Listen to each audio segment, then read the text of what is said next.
सभी दोस्तों को अस्सलाम वालेकुम। दोस्तों, आज की इस वीडियो में मैं आप लोगों को सैर करवाने वाला हूं इस्लामी जमहूरिया मोरितानिया की। आज की दुनिया में सिर्फ दो ऐसे इस्लामी ममालिक हैं जिनकी 100% आबादी मुस्लिम है। इन दो मुस्लिम ममालिक में एक तो मोरितानिया है और दूसरा मालदीव, जहां की 100% आबादी मुस्लिम है। मोरितानिया शुमाल मगरबी अफ्रीका का एक ऐसा मुल्क है जिसने 1960 में फ्रांस से आजादी हासिल की थी। आज की इस वीडियो में हम इस मुल्क की सैर के साथ साथ इस मुल्क के बारे में उन सभी दिलचस्प मालूमात से आप लोगों को आगाह करेंगे जिनसे यकीनी तौर पर आप लोग पहले लाइल्म होंगे। लेकिन वीडियो का बाकायदा आगाज करने से पहले तमाम नए आने वाले साथियों से मेरी मोहब्बाना गुजारिश है कि अगर आपने अभी तक YouTube पर मौजूद हमारा चैनल जानी टीवी सब्सक्राइब नहीं किया तो जल्दी से इस चैनल को सब्सक्राइब कर लें और साथ मौजूद घंटी की अलामत को लाजमी दबा दें ताकि हर नई आने वाली वीडियो का नोटिफिकेशन आप लोगों को बर वक्त मिलता रहे। मोरितानिया की तारीख की अगर बात करें तो इस बात का अभी तक हतमी फैसला नहीं हो सका है कि मोरितानिया में पहल आबाद होने वालों में मंडे कबीले के लोग थे या बाफूर कबीले के लोग। अलबत्ता तारीख में इस इलाके का जिक्र लीबिया के साथ जरूर मिलता है, क्योंकि आज से 3000 कबले मसीह में यहाँ लीबिया की सरहदें हुआ करती थी। मगरबी अफ्रीका का बेशतर हिस्सा मगरबी सहारा में वाक़या है, इसीलिए इस इलाके में लोगों ने ज्यादा तेजी से नकल मकानी नहीं की। मगरबी सहारा का इलाका दुनिया में सबसे कम गुंजान आबादी वाले इलाकों में शुमार होता है। अलबत्ता रेगिस्तानों पर मुश्तमिल इस इलाके में तेल के वाफर ज़खायर मौजूद है। मोरितानिया में 3वीं सदी ईस्वी के दौरान बर्बर कबीले के लोगों ने आकर बस्तियां बसाना शुरू की। इस्लाम के आने से पहले ये लोग मसीहत के मानने वाले थे, मगर इस्लाम के अफ्रीका में दाखिले के बाद बर्बर लोगों की तकरीबन सारी की सारी आबादी मुसलमान हो गई। 3वीं सदी ईस्वी में रूमी सल्तनत ने मोरितानिया को रूमी सल्तनत के सूबे का दर्जा दिया था। मुसलमानों के मोरितानिया में दाखिले से पहले मोरितानिया रूमी सल्तनत का सूबा हुआ करता था। 7वीं सदी ईस्वी में जब इस्लाम सूडान में दाखिल हुआ तो आने वाली सदी के दरमियान ये ज्यादातर अफ्रीका में फैल गया। अपनी हदूद समुद्र के साथ मिलाने की वजह से मोरितानिया ने अरबों का ज्यादा असर कबूल किया, मगर अरबों ने रेगिस्तानी इलाका होने की वजह से इन सहराई ममालिक पर ज्यादा तवज्जो न दी। अलबत्ता इन ममालिक के साहलों पर मौजूद कुदरती बंदरगाहों का भरपूर फायदा उठाया जाता रहा है। 1040 ईस्वी में इस्लाम की अजीम फातेह हुक्मरान यूसुफ बिन ताशफीन ने दौलत मराबतीन की बुनियाद रखी। यह हुकूमत बर्बर खानदान की जानब से कायम करदा एक हुकूमत थी। यही वो अजीम हुक्मरान था जिसने कोहे अतलस के दामन में मराकश शहर की बुनियाद रखी थी। इस सल्तनत का तकरीबन 100 साल से कुछ ज्यादा का अरसा गुजरने के बाद यानी 1147 ईस्वी में इस सल्तनत का खात्मा हो गया। इस सल्तनत के बाद कई मुसलमान हुक्मरानों ने इस सरजमीन को अपने कब्जे में ले रखा। इन हुकूमत करने वाले खानदानों में अल-मरियून खानदान, वातसीन खानदान, सादी खानदान और अलावी खानदान अहम तरीन है।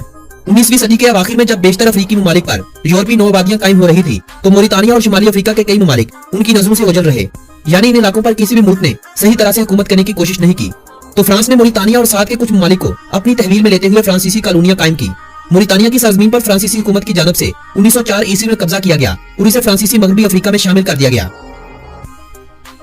दूसरी जंग अजीम के बाद जब दुनिया के कई ममालिक को आजादी नसीब हो गई तो मगरबी अफ्रीका के ममालिक पर यूरोपीय असर रसूख खत्म होने लगा।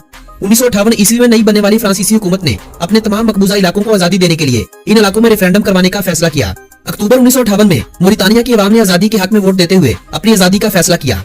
28 नवंबर 1960 ईस्वी को फ्रांसीसी हुकूमत और फौज ने मोरितानिया की आजादी को तस्लीम कर लिया और यह मुल्क इनको सौंप गए, लेकिन आइन फ्रांसीसी हुकूमत का ही चलता रहा। मिलाकर 21 जुलाई 1991 को मोरितानिया ने फ्रांसीसी आइन को खत्म करते हुए एक इस्लामी आइन की बुनियाद रखी। 1974 में मोरितानिया ने अरब लीग में शमूलियत इख्तियार की और इन्हीं सालों में मगरबी सहारा का तनाजा खड़ा हो गया जो आज तक हल न हो सका। मगरबी सहारा के बेशतर हिस्से पर आज भी स्पेन का कब्जा है, लेकिन मोरितानिया और मराकश इसके मालिक होने का दावा करते हैं। यह खित्ता तेल की दौलत से मालामाल होने की वजह से आज इन तीन ममालिक के दरमियान हल तलब पड़ा है। मोरितानिया के अगर महल्ले वकूफ की बात की जाए तो इसके मशरक और जुनूब मशरक की तरफ माली, जुनूब की जानब सिंगाल, शुमाल मशरक की जानब अल्जेरिया, शुमाल और शुमाल मगरब की जानब मगरबी सहारा, जबकि मगरब की जानब बहरा शुमाली ओकियानूस है। 2017 की रिपोर्ट के मुताबिक मोरितानिया की आबादी 43,01,000 अफराद पर मुश्तमिल थी और आबादी के हवाले से इस मुल्क का दुनिया भर में 125वां नंबर था।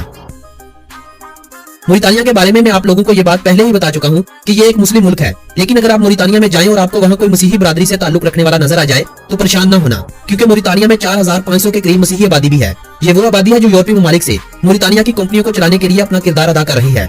इन गैर मुल्कियों में से चंद एक अफराद को ही मोरितानिया की शहरियत दी गई है, जबकि बाकी सारे गैर मुल्की ही शुमार होते हैं। मोरितानिया के अगर रकबे की बात करें तो इस मुल्क का कुल रकबा 10,30,700 मरबा किलोमीटर पर मुश्तमिल है और अपने रकबे के एतबार से यह दुनिया का 28वां बड़ा मुल्क है। नवाकशूत मोरितानिया का दारुल हुकूमत और सबसे बड़ा शहर होने का एजाज रखता है। इस शहर के बारे में कहा जाता है कि शुमाली अफ्रीका की मुस्लिम कुव्वत मराबतीन इसी शहर से उठी थी। फिर सदियों की मुसाफत में यह शहर अपना मुकाम खो गया। बहरा ओकियानूस के किनारे होने की वजह से माहीगीरों ने इस शहर में अपने डेरे जमाए। आजादी के 2 साल बाद यानी 1962 ईस्वी में इस शहर को मुल्की दारुल हुकूमत होने का एजाज दिया गया। 1970 की दहाई में जब शुमाली अफ्रीका कहत का शिकार हुआ तो बहुत ज्यादा खानाबदोशों ने शहरों का रुख किया। 70 की दहाई से कबल इस शहर की आबादी सिर्फ 15,000 अफराद थी, जो यकदम से लाखों में तब्दील हो गई। इस शहर की बंदरगाह 1986 ईस्वी में खोली गई थी। इस बंदरगाह पर होने वाली तिजारत का 96% हिस्सा दरामदाद के माल पर मुश्तमिल होता है। इस शहर में एक बैनुल अक़वामी हवाई अड्डा भी है और मोरितानिया की वाहिद जामिया इसी शहर में है, जिसे जामिया नवाकशूत कहते हैं। इस यूनिवर्सिटी को 1981 में खोला गया था। आज के इस शहर का रकबा 1000 वर्ग किलोमीटर है और आबादी तकरीबन 10 लाख तक पहुंचने वाली है।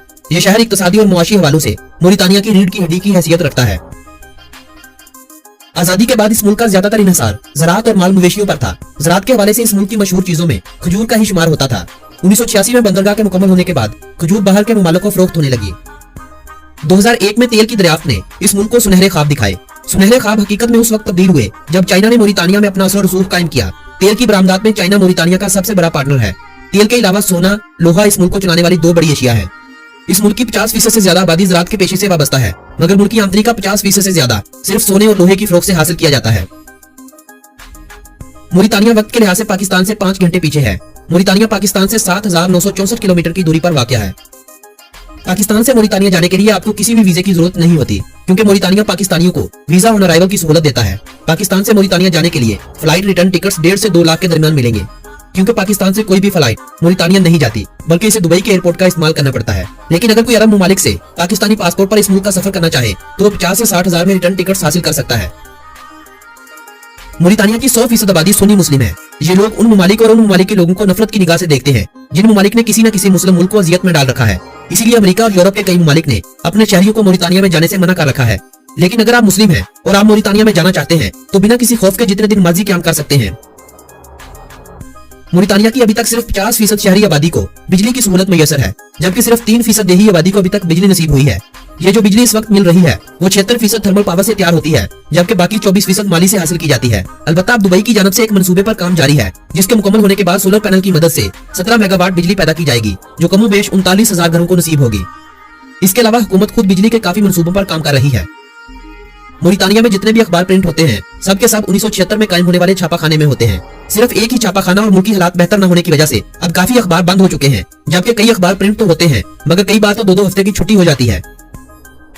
मुल्क भर में 3 रेडियो स्टेशन है। एक बीबीसी की जानब से अंग्रेजी में नशरियात करता है, दूसरा फ्रांस की जानब से फ्रांसीसी जुबान में, जबकि तीसरा मोरितानिया की जानब से फ्रांसीसी और अरबी दोनों जुबानों में करता है। पूरे मुल्क में 4,50,000 रेडियो सेट है। सिर्फ 3 टेलीविजन स्टेशन मोरितानिया में काम कर रहे हैं। पूरे मुल्क में सिर्फ 98,000 टेलीविजन है। मार्वेटेल मोरितानिया की टेलीफोन कंपनी है जो 2001 से मोरितानिया में काम कर रही है, लेकिन इस मुल्क में इस्तेमाल होने वाले टेलीफोन की तादाद 31,500 है। जबकि मराकश की टेलीकॉम कंपनी मराक टेलीकॉम ने मोरितानिया में मोबाइल सर्विस फराहम कर रखी है, जिसके बाद मोरितानिया में मोबाइल यूजर पैदा हुए। तकरीबन 4 लाख की आबादी इस वक्त मोबाइल फोन का इस्तेमाल करना जानती है। इंटरनेट के यूजर की तादाद तकरीबन 50,000 के करीब पहुंच चुकी है। पहले इंटरनेट के इस्तेमाल के महाना चार्जेस 10,000 पाकिस्तानी रुपए तक थे, मगर अब इंटरनेट सस्ता होने की वजह से पढ़ी लिखी अवाम में मकबूल होता जा रहा है। अरबी इस मुल्क की कौमी और सरकारी जुबान होने का दर्जा रखती है, जबकि दीगर ज्यादा बोले जाने वाली जुबानों में वोलोफ, फोला और सुनेन की है। फ्रांसीसी जुबान पढ़े लिखे अफराद और मीडिया में बोली जाती है। मोरितानिया में इंसान की औसतन उम्र 61 साल है। सेहत की बुनियादी सहूलियात न मिलने की वजह से पैदा होने वाले हर 1000 बच्चों में से 60 बच्चे अल्लाह को प्यारे हो जाते हैं। मोरितानिया में दीनी तालीम हासिल करना हर बच्चे पर फर्ज है। तकरीबन हर घर में एक कुरान पाक का हाफिज लाजमी होगा। अब जदीद तालीम की तरफ इस मुल्क ने काफी तरक्की की है। तालीम की शरह 51% तक पहुंच चुकी है। फ्रांसीसी और अंग्रेजी जुबान अब तालीम में शामिल की गई है, ताकि पढ़ लिख कर नौजवान मुल्क को संवारने में अपना किरदार अदा कर सके और आला उर्दू पर यूरोपियों की तैनाती को कम किया जा सके। मोरितानिया का कॉलिंग कोड +222 और डोमेन नेम MR है। मोरितानिया में चलने वाली करेंसी को ओगिया कहा जाता है। ये पाकिस्तानी करेंसी से कमजोर तस्वर की जाती है। एक पाकिस्तानी रुपए के बदले में हासिल होने वाले ओगिया की तादाद 3.10, जबकि एक इंडियन रुपए के बदले में हासिल होने वाले ओगिया की तादाद 5.24 होगी। दोस्तों, मोरितानिया के बारे में अगर दिलचस्प हकाइक की बात की जाए तो मोरितानिया का 70% रकबा सहराओं पर मुश्तमिल है। मोरितानिया में इस्लामी सजाओं पर आज भी अमल किया जाता है। इसी वजह से यूरोपीय और अमरीकी लोग इस मुल्क को एक खतरनाक मुल्क करार देते हैं। सोना, तांबा, लोहा, तेल और हीरों की माइनिंग होने के बावजूद आज भी मोरितानिया की 40% आबादी गुर्बत में जिंदगी गुजार रही है। यह गुर्बत इस कदर नहीं कि लोग भूख से मर रहे हैं, ऐसा हरगिज नहीं, क्योंकि मोरितानिया में देही इलाकों या सहराओं में रहने वाली खाना बदोश आबादी, जिन्हें गरीब तस्वर किया जाता है, औसतन 4 से 5 मवेशी रखती है। खाने के लिए खजूर और दूध इन्हें बासानी मिल जाते हैं। मुल्की दारुल हुकूमत नवाकशूद के मगरिब की जानब कई खूबसूरत बीचेस हैं, जहां अब सर्फिंग और स्विमिंग के लिए माहौल पैदा किया जा चुका है। फुटबॉल इस मुल्क की सबसे मकबूल खेल है और फुटबॉल को ही कौमी खेल का दर्जा दिया गया है। फुटबॉल के अलावा दीगर खेलें मुकामी खेलें हैं जो दीगर इलाकों में बच्चों के दरमियान तफरीह के लिए खेली जाती हैं। एक मुस्लिम मुल्क होने की वजह से शराब पीने और बेचने पर मुकम्मल पाबंदी आयद है। अलबत्ता यहाँ की सबसे बेहतरीन मशरूब मगरबी मिंट टी है। इसे आसान लफ्जों में ग्रीन टी भी कह सकते हैं, जो पुदीने के पत्तों और पानी के मिलाप से पकाई जाती है। खुश्क की गई मछली, ऊंट का गोश्त और खजूर इन लोगों की सबसे पसंदीदा खुराक होती है। जबकि अरबी और अफ्रीकी डिशों के मिलाप के बाद यहाँ कई एक ऐसी डिशें वजूद में आ चुकी हैं जिनका पहले कोई वजूद नहीं था। मोरितानिया में आने वाले गैर मुल्कियों की तादाद अब 30,000 सालाना तक पहुंच चुकी है और पिछले 5-6 सालों से हर साल मोरितानिया में आने वाले सियाहों की तादाद बढ़ती जा रही है। दोस्तों, ये थी मोरितानिया के बारे में दिलचस्प मालूमात पर मबनी एक खूबसूरत सी वीडियो। अगर ये वीडियो आप लोगों की मालूमात में इजाफे का सबब बनी हो तो इस वीडियो को अपने अजीज़ो अहबाब के साथ व्हाट्सएप और फेसबुक वॉल पर